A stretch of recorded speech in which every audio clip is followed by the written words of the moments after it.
Activer le micro. Est-ce que vous entendez davantage maintenant? On a opéré des changements techniques.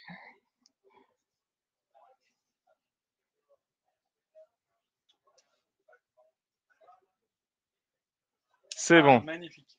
Formidable. Bon, alors je reprends depuis le début. Merci. Bienvenue à tous. On se retrouve pour une nouvelle masterclass dans le cadre de BIG, l'événement annuel de BPI France, et donc on est ravis de pouvoir aborder avec vous une thématique stratégique, une thématique qui est également dans l'air du temps et qui est absolument fondamentale pour bon nombre d'entreprises qui souhaitent décarboner leur modèle d'activité, réfléchir à leur empreinte environnementale au global. Et donc, avec BPI France Le Lab, nous, on avait travaillé sur une étude sur le sujet qui a été publiée en avril de cette année. Et dans ce cadre-là, j'avais eu la chance d'interviewer Thomas Rialan, qui sera notre intervenant pour cette masterclass. Et donc, ces échanges-là m'avaient été particulièrement utiles dans le cadre de l'élaboration de l'étude, avec bon nombre de cas pratiques, bon nombre d'exemples extrêmement concrets qui, à mon sens, pouvaient parler à beaucoup de personnes différentes. Et donc, là, je suis ravi de pouvoir compter sur lui pour vous présenter ce sujet-là, pour aborder différentes problématiques et qu'il puisse évidemment aussi vous donner enfin vous expliquer sa vision de ce sujet-là et les éventuelles bonnes solutions ou bonnes pratiques auxquelles on pourrait réfléchir tous ensemble. Donc Thomas, je te laisse le micro et merci encore une fois d'avoir accepté de participer. Hop, je mets le micro. Merci Thomas. Donc moi c'est Thomas aussi, consultant et cofondateur du cabinet Magellan. Magellan, on fait du conseil en stratégie climat, donc on aide des PME ETI et des sociétés de gestion à réduire leurs émissions. Mais si on fait ça, c'est moins pour faire du conseil que pour agir plus généralement sur le sujet de la transition. Comme une grande partie de l'équipe, on a découvert le sujet climat il y a 4 à 5 ans à peu près, tous pour des raisons assez différentes, mais dans nos parcours, on a pris peut-être 6 mois à 1 an pour vraiment explorer et entrer en profondeur dans la science climatique et les conséquences des activités humaines sur nos écosystèmes. Et c'est ça qui fondamentalement nous a donné envie de nous engager. Et puis après, on s'est dit que ce qu'on savait bien faire, c'était des slides et du conseil, donc on a fait du conseil. Et on a fait du conseil auprès d'une catégorie d'entreprises, donc plutôt des entreprises de 100 à 5 000 personnes, parce que c'est celles qui nous semblaient à la fois avoir peut-être certaines difficultés à se décarboner, parce que les grands groupes peuvent être plus accompagnés, avoir plus de moyens, et en même temps, c'est le cœur de l'économie, et ce sont des sociétés. Il y a aussi des enjeux de maintien de l'emploi dont je pourrais parler. On pourra parler des entreprises du secteur de l'automobile, par exemple, pour qui la décarbonation est absolument critique pour maintenir l'industrie en France et les emplois. Donc il y a tout un tas d'enjeux liés à la décarbonation de ces entreprises. Donc c'est de ça dont on va parler dans une masterclass intitulée «De la prise de conscience au virage stratégique», et pour être audacieux, on va parler de prise de conscience, puis de virage stratégique. Donc on aura 2 parties et non pas une thèse, antithèse, synthèse. Vous pouvez poser toutes les questions sur le chat, je les vois juste à côté. Donc pour commencer, prise de conscience. Pourquoi cette prise de conscience? De quoi on parle? J'imagine qu'après 8 heures de masterclass, vous êtes tout à fait au fait des conséquences du dérèglement climatique. Voilà comment nous, on aime le présenter. Là, il y a 5 à 10 minutes maximum sur cette prise de conscience, du moins la première partie. Le dérèglement climatique, c'est pas un fait du Saint-Esprit, c'est pas quelque chose qui arrive par magie. Nous n'aurions pas dû quitter l'état de stabilité climatique dans lequel nous étions depuis plus de 10 000 ans, depuis la dernière période glaciaire dont nous sommes sortis à peu près, voilà, entre moins 10 000 et moins 15 000. Mais en 1750, on a commencé à exploiter du charbon de façon massive en Angleterre. À l'époque, on s'est dit: «Chic, c'est vraiment formidable, grâce à l'exploitation de ce charbon, je n'ai plus à couper les forêts». Donc c'était vu comme une bénédiction, et puis après on a exploité du pétrole, début 1900 aux États-Unis. Il y a des caricatures de l'époque où on voit des gens se féliciter, des industriels du pétrole se féliciter du fait que maintenant avec le pétrole, eh ben, on peut remplacer la graisse de baleine et donc on sauve les baleines. depuis 1940-1950, on exploite du méthane, donc des énergies fossiles qui sont partout autour de nous. Je ne vous refais pas le sketch, mais de cette webcam jusqu'à ma bouteille d'eau en plastique, il y a du pétrole. Un Français consomme 2,5 litres de pétrole par jour, donc un peu plus d'eau qu'il ne consomme. Plus on utilise des énergies fossiles, plus on en utilise, parce que les énergies sont très très pratiques. Elles permettent de se déplacer de plus en plus vite, de plus en plus loin, de faire fonctionner les machines, de produire des biens, etc.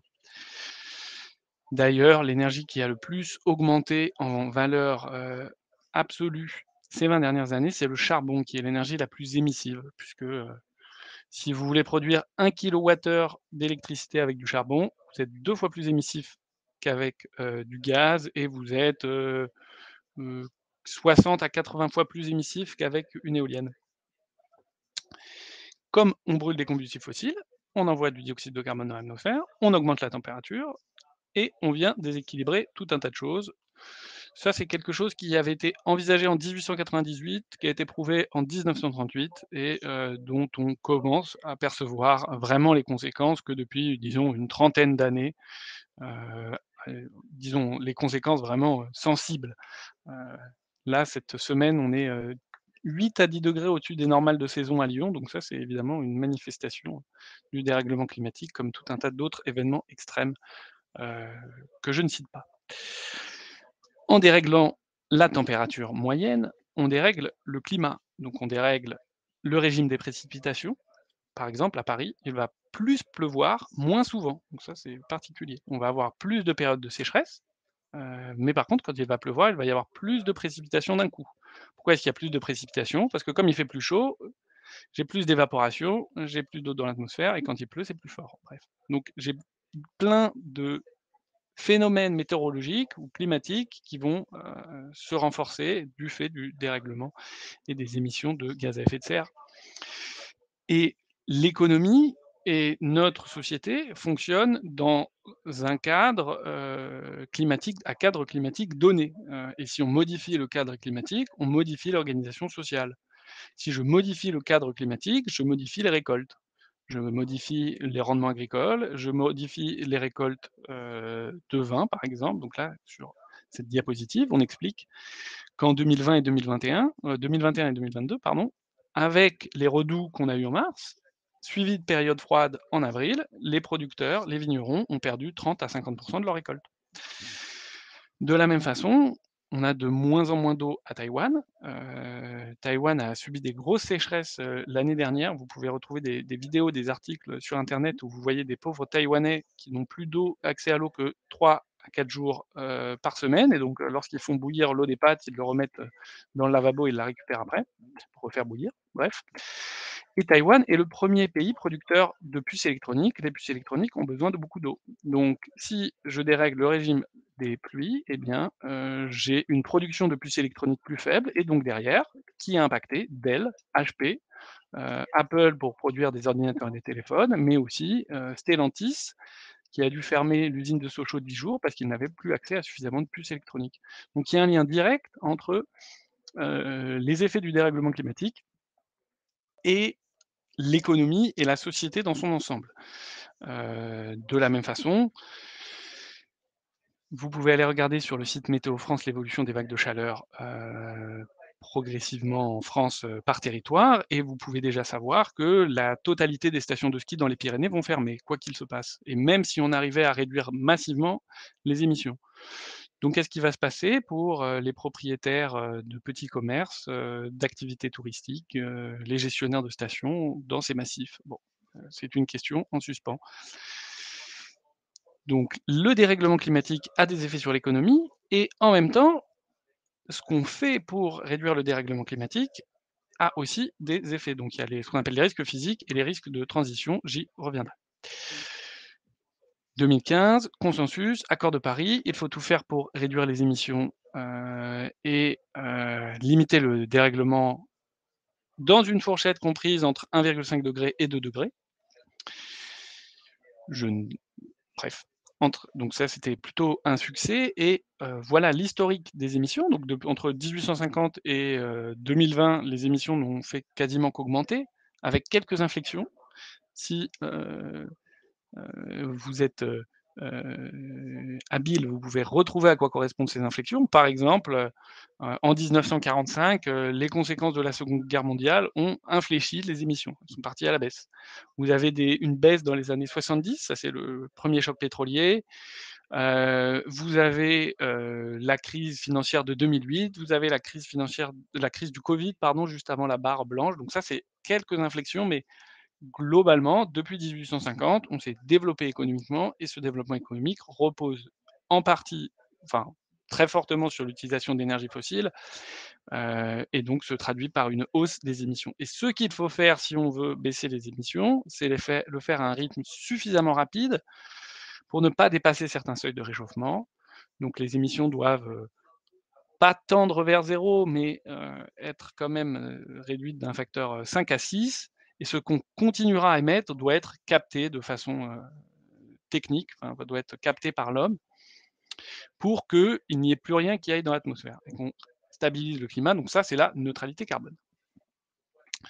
Petite question, d'après vous, à quelle vitesse les émissions doivent-elles baisser? Je vous laisse répondre et je vous donne la réponse en même temps. 6 par an. 6 par an, c'est ce qui s'est passé en 2020 avec le Covid. Donc la baisse des émissions, la baisse, qu'il faudrait avoir, c'est une baisse qui est équivalente à ce qui s'est passé pendant le Covid, mais il faudrait faire ça tous les ans pendant 30 ans jusqu'à 2050 pour atteindre la neutralité carbone. Et évidemment faire ça, c'est là aussi agir sur, l'économie parce que si on baisse les émissions, on modifie le transport routier, on modifie le transport de passagers, on modifie, ce qu'on achète, on modifie ce qu'on mange, on modifie la façon dont on habite. Donc là, vous comprenez que sur l'économie, il y a 2 tensions. Il y a les risques physiques. Avec le dérèglement climatique, je vais avoir des conséquences qui vont impacter, l'activité d'entreprise, et en même temps, je vais vouloir agir sur les émissions, et cette action, par, le réglementaire, par des taxes carbone ou autres, va là aussi agir sur, l'économie. Donc l'économie est un peu pris, pas en étau, mais quand même, il y a 2 forces, qui, qui la pressent. Et qui vont amener, qui vont engendrer quelques conséquences sur, les entreprises. Voilà, moins 6 par an, une pandémie supplémentaire, enfin les effets sur les émissions d'une pandémie supplémentaire, et maintenant on va entrer dans des éléments un petit peu plus, opérationnels par rapport aux entreprises. Où sont les émissions aujourd'hui? Les émissions, on peut les regarder de plein de façons. Voilà l'empreinte carbone d'un Français, donc ça c'est après la prise de conscience, on prend conscience de ces émissions. Globalement, c'est un camembert à 5 parts ou un gâteau à 5 parts. Comment vous vous déplacez, comment on s'alimente, comment on se loge, comment on consomme, et puis, la dépense publique, la santé, l'armée, et cetera. Pas tout à fait des parts égales, mais si on simplifiait vraiment très grossièrement, on dirait 20 20 20 20 20 20. Donc, on voit déjà que pour se décarboner, il va falloir agir sur la façon dont on se déplace, et agir sur la façon dont on se déplace, ça veut dire agir sur, les sociétés d'autoroutes, sur les sociétés de travaux publics, sur les sociétés qui vendent des voitures, sur, les, stations-service, sur les sites, de tutos en ligne pour réparer soi-même, son joint de culasse, bref. Ça va avoir des conséquences sur tout un tas de secteurs économiques. Sur l'alimentation, ça va avoir une incidence pour les éleveurs, sur la restauration collective, sur les restaurants, privés, et cetera, et cetera. Donc ça, c'est l'empreinte carbone d'un Français. De 10 tonnes, on doit passer à 2 tonnes d'ici 2050, donc on doit un petit peu comprimer les émissions, et là, vous avez une vue un petit peu nouvelle. Cette vue, c'est une vue qui est fournie par le Secrétariat général à la planification écologique, qui est un organe rattaché au 1 à Matignon, sous l'égide du 1er mini de la première ministre, qui est chargé de faire, justement de tracer une trajectoire de réduction des émissions entre aujourd'hui et 2030, le premier palier, puisque la France doit se conformer à l'objectif européen, baisser les émissions de 55 entre 1990 et 2030. Voilà comment ils veulent faire par secteur. Donc vous voyez que certains secteurs ont des baisses plus fortes à mener que d'autres. L'industrie, par exemple, va devoir baisser ses émissions par rapport, à 1990 des 2 tiers, et de presque la moitié par rapport à 2022, Le secteur de l'énergie va devoir baisser quasiment de la moitié. Le secteur des bâtiments va devoir baisser quasiment de la moitié. À l'inverse, le secteur de l'agriculture est un secteur qui va être un petit peu moins touché. Donc les différents compartiments de l'activité économique française vont être, concernés, les entreprises qui les composent aussi. Puis en face, vous avez les puits de carbone, donc ce que, les écosystèmes, forestiers, français sont capables de capter. Donc c'est la forêt en Guyane, mais c'est aussi, les forêts landaises, dans l'est de la France et autres. Et là, vous voyez que les forêts absorbent de moins en moins, et ça, c'est aussi une conséquence du réchauffement climatique. Il fait plus chaud, donc c'est plus sec, la croissance des arbres est plus lente, donc les arbres captent moins de carbone et en même temps, il fait plus chaud, il y a plus de parasites, donc il y a une mortalité accrue des arbres. Ce qui fait que, on doit baisser les émissions, mais en même temps, le reste à émettre, disponible à émettre, est plus petit. Donc on va potentiellement devoir baisser les émissions plus vite. C'est un détail. Donc c'est le défi du siècle et évidemment, on va être tous, concernés, en tant qu'individus parce que, certains, comportements vont devoir évoluer. Les gouvernements, les collectivités qui vont mettre en place, des réglementations et qui vont se heurter à certaines réticences par rapport à ces réglementations et les entreprises qui vont devoir baisser leurs émissions. Un graphique très compliqué, mais qu'on va essayer de décrypter, qui est très intéressant, qui émane aussi, du secrétariat général à la planification écologique. Il est intéressant ce graphique parce qu'il montre tous les compartiments de façon un peu plus fine. Donc là où avant vous aviez simplement, les trajectoires, là vous avez comment est-ce qu'on va aller chercher les réductions d'émissions en France. Vous voyez que par exemple sur les déplacements, il va falloir électrifier les véhicules, il va falloir vendre des véhicules plus petits et plus légers. Donc ça a une incidence sur les constructeurs. Il va falloir être plus sobre, donc baisser la demande de transport, peut-être faire plus de télétravail. Ça va avoir des incidences sur les fabricants, de chaises ergonomiques et de matériel de bureau. Va y avoir du report modal, donc potentiellement, il va y avoir plus de trains. Ça va avoir une incidence aussi sur la filière, et cetera, et cetera. Et ça, vous l'avez pour différents compartiments de l'économie.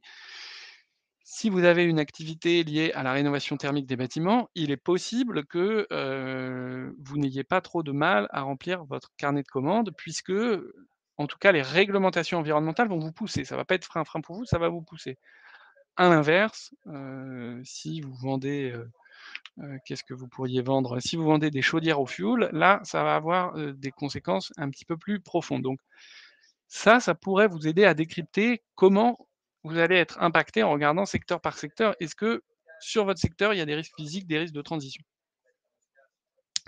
Et donc à partir de là, on peut se poser plein de questions, plus concrètes pour les entreprises, des questions qui nous sont posées en tant qu'acteurs qui les accompagnons au quotidien. Dernièrement, on travaillait avec une société de déménagement. Bon, alors quel est l'avenir du déménagement dans une société qui s'est décarbonée? Comment est-ce qu'on peut baisser les émissions d'une activité de déménagement qui consiste globalement à remplir des camions, des poids lourds et à les faire rouler et puis après, heu, à remettre, les objets, les biens chez les gens. Mais, heu, globalement, la rentabilité de l'activité est quand même fonction, du prix, de l'essence, du prix de vos camions et des distances que vous pouvez parcourir. Comment est-ce que vous allez être impacté? Est-ce que vous allez pouvoir, si vous avez des réglementations vous obligeant à payer une taxe carbone, est-ce que vous allez pouvoir la payer? Est-ce que vous allez pouvoir, payer, les camions électriques qui vont vous servir à décarboner votre flotte de poids lourds?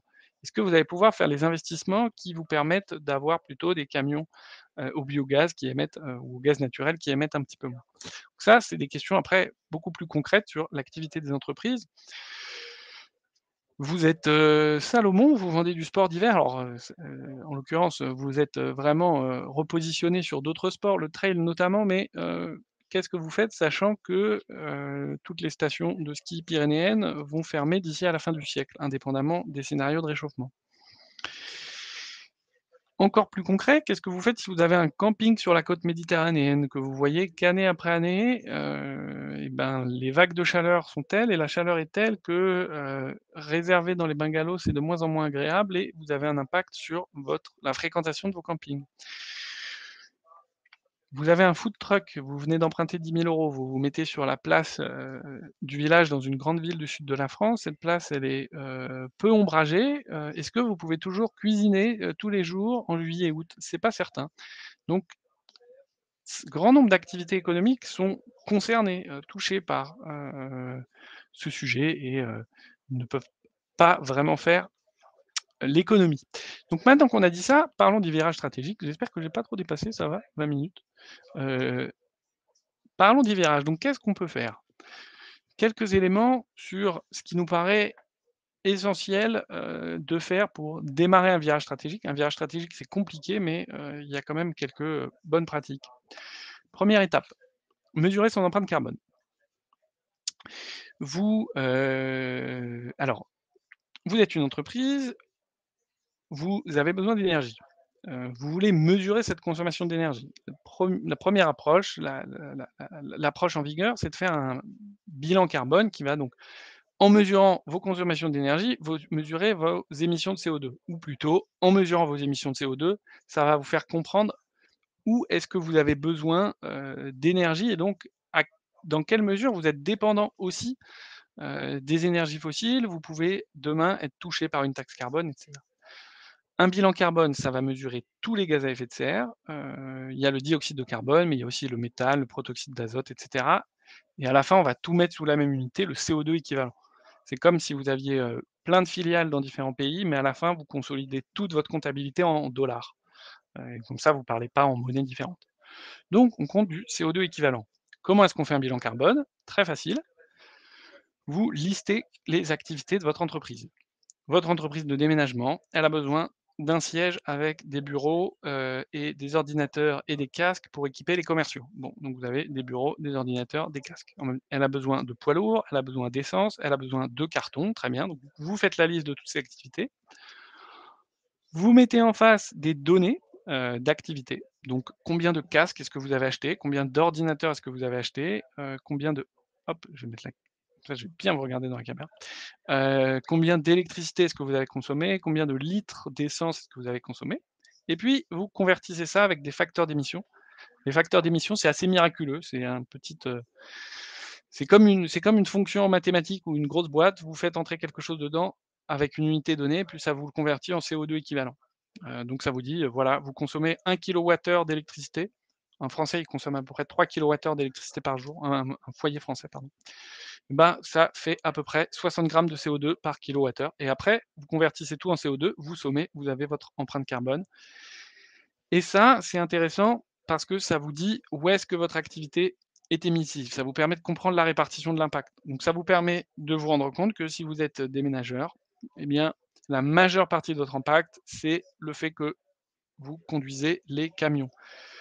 De la même façon, si vous avez un site en ligne de vente de billets d'avion, et ben, vous vous rendez compte que ce qui a de l'impact dans votre chaîne de valeur, c'est les billets d'avion vendus. C'est pas le fait que vous ayez un site internet et des ordinateurs pour le faire marcher.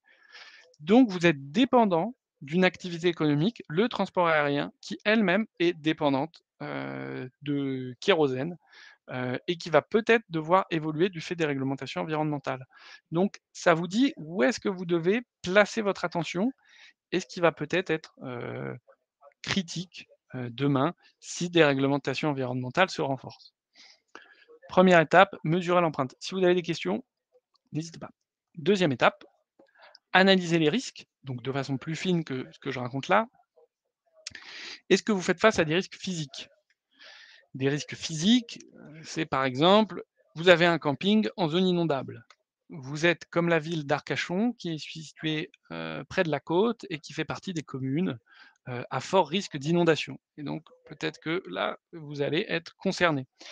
Hem, vous avez des vignes et vous faites face à un risque de, sécheresse, ou, pour des plus grosses entreprises, la société de chimie BASF, société allemande, qui transporte beaucoup, des produits, notamment des engrais fabriqués par le Rhin et puis le Rhin baisse l'été à cause du dérèglement climatique. On ne peut pas transporter les produits, par, le fleuve, on les met sur la route dans des camions, ça lui coûte beaucoup plus cher. Donc soit c'est le client qui paye plus, mais peut-être qu'après il va se détourner de l'entreprise, soit la marge est rognée, mais il y a bien quelqu'un qui paye. Donc ça, c'est tous les risques physiques. Mais ça, c'est là, j'en cite pour des grosses entreprises. Notre food truck, peint en noir, qui est situé sur une place, de village, et qui, chauffe beaucoup à l'intérieur, donc les cuisiniers peuvent plus, produire, bah, il a des risques physiques. Est-ce que vous m'entendez bien toujours? Parce qu'on a eu un petit saut de néon, mais peut-être que je suis moins éclairé. Si vous ne nous entendez plus, dites-le nous, sinon je continue. Donc ça, c'est les risques physiques. Intéressant de faire le point. Risque de transition, est-ce que la réglementation va vous toucher? Michelin oblige merci. Michelin oblige tous ses sous-traitants, donc Michelin a un certain nombre de sous-traitants, heu, à définir une trajectoire de réduction, donc à être capable de baisser ses émissions. Vous êtes un sous-traitant de Michelin, vous êtes directement concerné, même si vous n'en avez pas envie. L'usine Bosch, à Rodez a fermé, a supprimé 650 postes parce qu'aujourd'hui, on ne fait plus de moteur diesel. C'était moins une raison climatique, plutôt une raison environnementale liée à la pollution de l'air, mais vous voyez l'idée.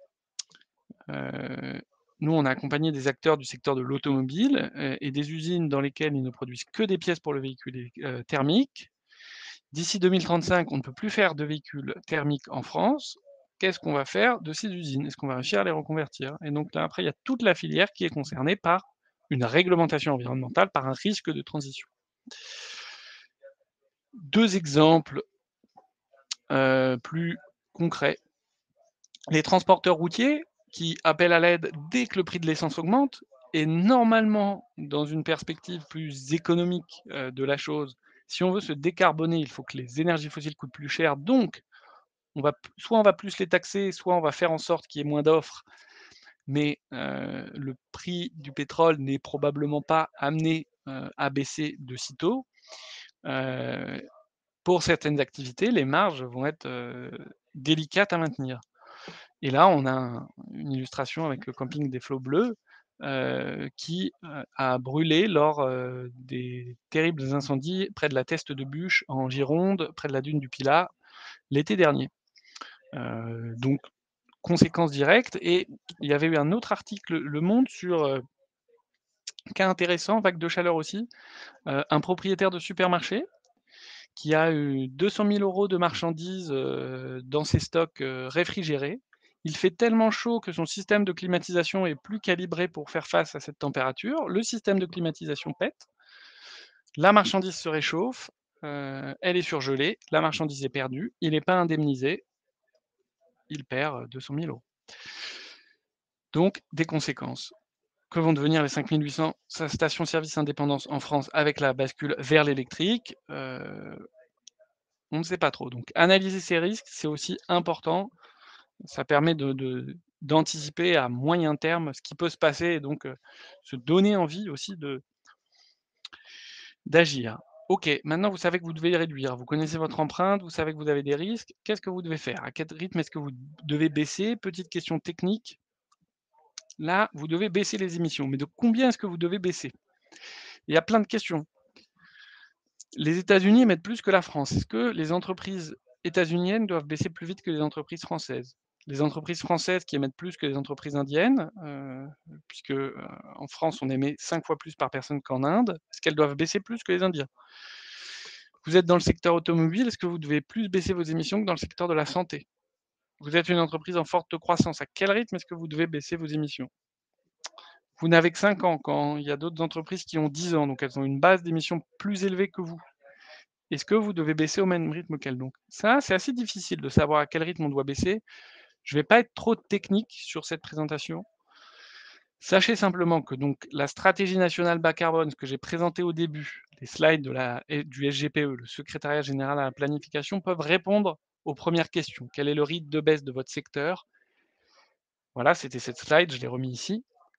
Et puis après, vous avez une méthodologie, la méthodologie Science Based Target, qui vous permet d'affiner et vous dire à quel rythme est-ce que vous devez baisser, quels sont les objectifs, si vous voulez être conforme avec les accords de Paris et avec la science climatique, que vous devez viser. Quels sont les objectifs à court et moyen terme? Quels sont les objectifs sur vos émissions directes et indirectes, donc ce qu'on appelle scope 1, 2, scope 3. Voilà, pas plus, que ça. Si vous avez des questions sur les trajectoires, j'y réponds ensuite. Et enfin, faire évoluer son activité. 4 exemples d'entreprises. La Camif, qui est une société qui produit, du mobilier, en France, qui a toute une, stratégie, de réduction d'émissions, une stratégie environnementale intéressante. 20 de son chiffre d'affaires était issu de produits fabriqués en Asie. C'est très peu, hein, par rapport, à la moyenne du marché. Néanmoins, elle a choisi de renoncer à plusieurs fournisseurs étrangers pour se sourcer exclusivement en France et en Europe, parce que le mobilier, ce sont des biens lourds et volumineux, à transporter, donc ça, ce sont des émissions et en fait, c'est intéressant pour elle parce que si on estime que demain, avec la décarbonation, on va devoir réduire le transport et le transport international, peut-être qu'il va coûter plus cher, donc d'avoir des fournisseurs à proximité ou plus proches que d'autres, bah, peut-être que demain ce sera un avantage, par rapport aux concurrents. Deuxième exemple, une entreprise qui produit des poêles. On produit des poêles en acier, inox. C'est intéressant. Pour elle, il y a 2 modèles. Soit on en vend et on essaie d'en vendre de plus en plus et potentiellement, ce qui nous intéresse, c'est que les clients les renouvellent. Soit on met en place un système de location. Si on met en place un système de location de poêles, peut-être que c'est plus intéressant pour les clients parce que la barrière à l'achat, le coût à l'achat est plus faible, les dépenses sont lissées, donc en temps d'inflation, c'est intéressant et en même temps, ça va la pousser à faire des poêles les plus résistants possibles pour qu'ils durent longtemps, et pour qu'elle n'ait pas à en revendre chaque année. Donc là, on mixe intérêt écologique, modèle d'affaires. Troisième exemple, exemple intéressant aussi parce que, bon, on a parfois vent de modèles, économiques, écologiques, dans, des biens de grande consommation, l'habillement, mais on y pense parfois un peu moins dans les paliers magnétiques ou dans les aimants industriels, mais société qui produit des aimants, industriels et qui, de la même façon, passe sur un modèle de location. Heu, Ça répond aux exigences de ses clients, ça réduit la matière première utilisée, ça peut aussi réduire une dépendance à certains métaux critiques, donc ça protège son activité à moyen terme, écologie, économie, mixées ensemble. Dernier exemple, hem, pour finir en beauté, Ninkasi, un brasseur artisanal qui remet en place un système de consigne. Pourquoi c'est intéressant la consigne? Bon, déjà parce que, jeter, des bouteilles, en verre qui peuvent être réutilisées, bon, on comprend assez vite, pourquoi ça peut être intéressant, mais cet hiver, avec la hausse du prix du gaz, qui a relevé aussi une dépendance à cette énergie, il y a un certain nombre de verriers qui ont mis leur activité à l'arrêt. Alors c'était pas forcément sur du verre, recyclé et du verre, pour du consommable, mais pour produire du verre, il faut, de la matière première, du gaz pour chauffer la matière à 1200°, donc c'est très énergivore. Donc comme c'est énergivore, émissions et puis aussi euros en face pour payer le gaz. Donc passer à un système de consigne et ben, peut-être que demain, si on imagine un scénario où le prix du gaz explose, on a un système qui est plus résilient. Les bouteilles coûtent moins cher parce qu'on n'a pas à les racheter à chaque fois, et donc là aussi, on a une bonne, heu, enfin le sujet écologique, le sujet économique, qui sont mis ensemble. Donc voilà un petit peu, pour les actions. Je les remets, mesurer son empreinte carbone, faire son analyse de risque, tracer une trajectoire, réfléchir à l'évolution de son modèle d'affaires et je m'arrête là, je prends toutes vos questions. Peut-être que je peux t'en poser une, le temps que les internautes modifient les leurs. Je vais commencer avec la première question alors, parce que, peut-être que le temps que vous tapiez sur, votre clavier d'ordinateur, elles auront un peu de latence pour apparaître chez nous. Donc une question pour te demander, lorsqu'on se concentre sur la dernière brique que tu as présenté, le changement de modèle d'affaires, est-ce que lorsqu'on fait l'effort de décarboner ses activités, ça signifie nécessairement, augmenter ses prix, pour le client final? Parce qu'on va, opter pour des fournisseurs peut-être locaux en France et donc il y a un coût du travail qui peut être supérieur. On va opter pour des matériaux, qui sortent du plastique, qui sont plus résistants, mais qui vont peut-être coûter plus cher. Est-ce que, voilà, il y a une montée en gamme qui vient nécessairement avec ce type d'ambition écologique?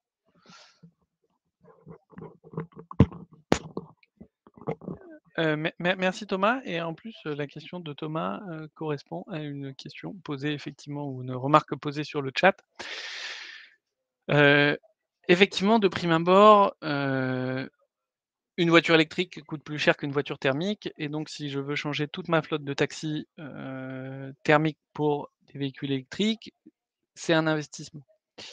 Heu, à l'échelle française, ça a été chiffré, dans un rapport de France Stratégie, le rapport, Pisani-Ferry, dont vous avez peut-être entendu parler, qui est sorti il y a quelques mois. Il dit en substance: «L'investissement dans la transition écologique, c'est un investissement qui peut, générer, des points de croissance, mais qui comporte, un risque inflationniste s'il n'est pas, bien géré». Effectivement, on peut comprendre qu'en fait, ça va modifier, l'allocation des ressources. Heu, il y a tout un tas d'économies à faire puisque là où vous réduisez votre empreinte carbone, en fait, réduire son empreinte carbone, ça veut dire réduire sa consommation d'énergie. Comme vous réduisez votre consommation d'énergie, vous achetez moins de gaz, moins de pétrole, donc forcément vous réduisez vos charges. Et si vous arrivez à avoir le même chiffre d'affaires, vous augmentez votre marge. Donc intuitivement, se décarboner, c'est faire des économies. Néanmoins, pour ces économies, elles sont souvent faites parce qu'il y a un investissement initial. Je change de chaudière, mais en fait, je change de chaudière à l'échelle individuelle ou je change de chaudière à l'échelle de mon entreprise. Je rénove ma maison ou je rénove mon usine pour mieux l'isoler. Je change mes véhicules. Donc, il y a un investissement initial pour certaines actions qui après sont le plus souvent, mais là après il faut faire les chiffrages, hein, le coût-bénéfice, et récupérer, sur le long terme. Aujourd'hui, on sait déjà que, les courbes s'infléchissent sur le véhicule électrique, donc à l'usage, un véhicule électrique, si je prends le coût d'achat, le coût d'utilisation, coûte moins cher qu'un véhicule thermique. Donc c'est déjà le cas, même s'il coûte plus cher à l'achat. Donc potentiellement, si vous changez votre flotte, vous avez la même chose. C'est pas le cas partout. Aujourd'hui, par exemple, les poids lourds électriques coûtent très cher, mais vous avez aussi un certain nombre d'actions qui coûtent potentiellement, pas cher, les actions de sobriété. Vous réduisez le chauffage, dans vos bureaux et vous le passez de 20 à 19, vous, passez, du fret par camion à du fret ferroviaire, potentiellement ça peut vous coûter moins cher. Donc ça dépend vraiment des actions. Il y a des études qui chiffrent après par secteur d'activité les typologies d'actions, et celles qui ont un coût du carbone, élevé ou faible, voire un coût du carbone rentable, hein. Parfois, certaines actions, si vous mettez moins d'emballage ou un autre type d'emballage sur vos produits, bah, peut-être que ça peut vous coûter moins cher, en même temps être plus écologique. Heu, donc après, c'est à analyser finement. Mais voilà, rapport, Jean Piezani, France Stratégie qui est intéressant et puis, l'analogie avec, les actions à son échelle, voiture électrique qui est d'ores et déjà moins cher que le véhicule thermique, et donc analogie qu'on peut extrapoler, au niveau de l'entreprise. Est-ce que Thomas, tu as une autre question pour ces 3 minutes 20 qui nous restent? Volontiers. Donc oui, 3 minutes 20. N'hésitez vraiment pas à poser vos questions comme ça. J'aurai le plaisir de les lire et vous aurez l'avis de notre expert sur ces enjeux-là. Une autre question, oui, que je souhaitais te poser par rapport à la nécessaire, décarbonation, collective. Lorsqu'une PME souhaite se décarboner, il faut regarder, tu l'as dit rapidement, mais son scope 1, son scope 2, son scope 3. Généralement, une PME qui va travailler avec, des sous-traitants très éloignés ou, qui ont eux-mêmes des comportements, pas forcément très écologiques, ça va affecter son propre bilan carbone. Mais lorsqu'on est une petite société, comment est-ce qu'on peut négocier auprès de ses fournisseurs, de ses sous-traitants pour tenter, de leur imposer des comportements plus vertueux?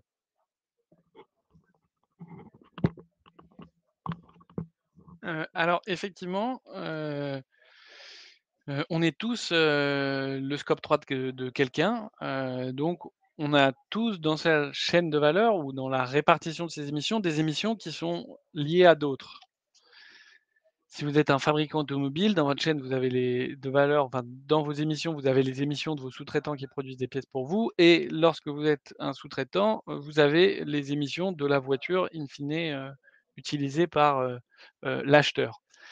Donc pour vous décarboner, il faut décarboner les émissions sur lesquelles vous avez la main, les émissions directes, mais aussi les émissions indirectes, celles qui sont, créées, enfin induites par d'autres. C'est pas toujours simple, parfois c'est dans l'autre sens, hein, parfois c'est plutôt les gros donneurs d'ordre au niveau de la filière. On en a parlé avec Michelin, il y a ça aussi beaucoup dans l'automobile, mais il y a ça pour tout un tas d'autres filières où les gros de la filière demandent à leurs sous-traitants de se, décarboner et leur fixent des objectifs. Et vous-même, si vous êtes une petite société, quelle marge est-ce que vous avez? Alors, on a des exemples, partagés dans une étude que vous pouvez retrouver, sur le site Magellan, décarboner, son scope 3. Exemple de, fournisseurs de produits textiles qui s'allient à des gros pour pouvoir, décarboner certains sous-traitants. Je suis un petit, mais je sais que d'autres comme moi peuvent avoir la même intention. Ensemble, on peut peut-être, heu, faire pression pour un plus gros. Dans le textile, par exemple, il y a un collectif qui s'appelle En Mode Climat et qui est un collectif de, fournisseurs de produits textiles qui essayent de s'allier pour faire un petit peu, pression sur l'industrie. Donc il y a quelques leviers comme ça que vous pouvez avoir à disposition. Je crois qu'il nous reste 3 minutes ou 30 secondes? 30 secondes. Alors, s'il y a pas de questions, comment s'assurer que les actions entreprises par des PME ETI pour leur décarbonation ne sont pas préjudiciables du point de vue des autres? Limite. Alors c'est très intéressant. Heu, dans certains secteurs, il y a des études croisées qui ont été faites. Par exemple, dans la mode, dans le textile, on a montré que si vous baissez les émissions, normalement vous baissez la pollution de l'air et vous baissez, la consommation d'énergie, mais vous baissez pas forcément la pression sur l'eau. Bon, je finis juste cette question et puis on s'arrêtera. Effectivement, sur la biodiversité, il faut aussi regarder ça, mais le plus souvent, on peut imaginer si par exemple vous n'artificialisez pas, une surface pour créer un parking, bon, bah, vous avez moins émis, parce que vous n'avez pas le parking, parce que vous n'avez pas de voitures qui sont utilisées pour, s'y rendre. Mais en même temps, vous avez protégé la biodiversité. Il y a parfois quelques contre-exemples. Heu, Si par exemple, vous n'achetez que des produits en soie, ça a une petite empreinte carbone, mais ça a une empreinte sur l'eau très, très élevée. Mais ça, c'est, relativement rare. Donc lorsque vous êtes dans secteur agricole, qui est le principal secteur qui a un effet sur la biodiversité, là, vous pouvez vous poser ces questions en fonction de votre secteur aussi. Heu et ça dépend vraiment de, de la typologie d'activité que vous avez, mais de façon générale, baisser les émissions, c'est difficile que ça ait un rebond sur, la biodive, sauf, donc vous baissez les émissions, vous avez besoin de beaucoup de biomasse pour vous chauffer, donc vous avez plus de chaudière au fioul, vous avez une chaudière au bois, là, peut-être ça peut avoir une incidence. Il faut bien regarder dans ces cas-là, mais les cas sont rares. Merci pour cette question, il ne me reste plus qu'à conclure. À vous souhaiter une excellente fin de journée, à dire que vous pouvez retrouver la présentation, écrire à Thomas, Bastin dont vous avez le mail juste au-dessus si vous avez encore des questions et peut-être que Thomas, tu veux rajouter quelque chose? Merci en tout cas pour l'écoute et les questions. Bah, c'était une excellente conclusion. Merci beaucoup Thomas. Merci à tous d'avoir suivi cette masterclass et merci également d'avoir participé à cette édition de Big qui a été un grand succès grâce à vous tous. Donc à très bientôt et puis à l'année prochaine pour le prochain Big. Merci. Au revoir.